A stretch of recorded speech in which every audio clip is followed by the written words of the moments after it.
Aussies universal potting mix. ഞാൻ ഈ UAE അബുദാബിയിൽ വന്നപ്പോൾ തൊട്ട് ഇവനെയാണ് പോട്ടിംഗ് മിക്സ് ആയിട്ട് ഉപയോഗിക്കുന്നത്. നല്ല റിസൾട്ടാണ് കേട്ടോ. അല്ലെങ്കിൽ ഇവരെയൊക്കെ ഇതുപോലെ വളർത്തിയെടുക്കാൻ പറ്റുമെന്ന് എനിക്ക് തോന്നുന്നില്ല.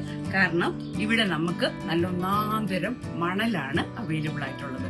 അതിലൊരു ചെടിയും നമുക്ക് വെച്ചു കൊടുക്കാൻ പറ്റത്തില്ല. അപ്പൊ ഞാൻ എപ്പോഴും ഈ പോട്ടിംഗ് മിക്സിന്റെ കൂടെ ലിക്വിഡ് ഫെർട്ടിലൈസറും അതുപോലെ തന്നെ അല്ലാതുള്ള ഇത് കണ്ടോ, ഉണങ്ങിയ ടീ ലീവ്സ്, അതിലൂടെ മുട്ടത്തോട് ഉണക്കി പൊടിച്ചത്, ഇവരെയും കൂടെ ഈ യൂണിവേഴ്സൽ പോട്ടിംഗ് മിക്സിന്റെ കൂടെ മിക്സ് ചെയ്താണ് ഞാൻ എന്റെ സോയില് ഉണ്ടാക്കിയെടുക്കുന്നത് കേട്ടോ.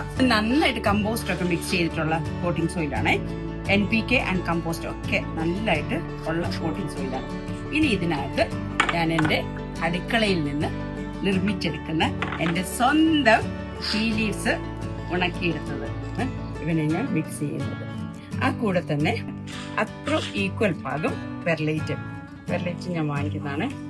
നമുക്ക് വേണമെങ്കിൽ ഈക്വലായിട്ട് അളന്നൊക്കെ എടുക്കാം. എനിക്കെല്ലാം എൻ്റെ ഒരു കൈയുടെ കണക്കാണ് കേട്ടോ.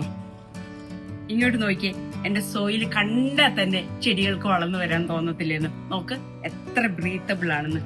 ഇതാണ് എന്റെ സോയിലിന്റെ സ്റ്റൈൽ കേട്ടോ.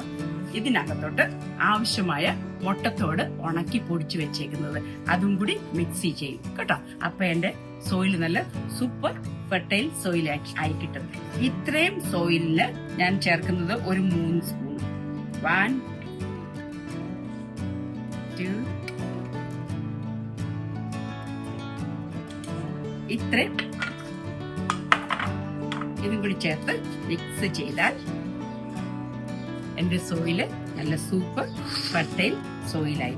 പിന്നെ എന്നെ ഏറ്റവും സന്തോഷിപ്പിക്കുന്ന കാര്യം എന്താണെന്ന് അറിയാമോ? നിങ്ങൾ ഓരോരുത്തരും എനിക്ക് അയച്ചു തരുന്ന കമന്റുകളും അപ്രീസിയേഷനുമാണ്. ഇന്നലെ എന്നെ ഒത്തിരി സന്തോഷിപ്പിച്ച ഒരു ദിവസമായിരുന്നു. എന്താണെന്നറിയോ? ഇരിട്ടി വള്ളിത്തോട്ടിന്ന് എന്റെ വീഡിയോ കണ്ടിട്ട് ഒരു ചേട്ടൻ ഞാൻ ചെയ്യുന്നത് പോലെ ഈ ഉള്ളിത്തൊലിയിലെ അത് 48 hours സോക്ക് ചെയ്ത് ചെടികൾക്ക് ഒഴിച്ചു കൊടുത്ത് അഡീനിയം പൂ നന്നായിട്ട് പൂത്തെന്ന് പറഞ്ഞുകൊണ്ട് ഒരു മൾട്ടിപെറ്റൽ അഡീനിയം പിങ്കും ലൈറ്റ് വൈറ്റും കൂടെ ഉള്ള സൂപ്പർ ഫ്ലവർ ആയിരുന്നു കേട്ടോ. അതിന്റെ ഫോട്ടോ എനിക്ക് അയച്ചു തന്നു. ഇനിയും കൂടുതൽ പൂക്കളും ചെടികളുമായിട്ട് വീണ്ടും കാണാം കേട്ടോ.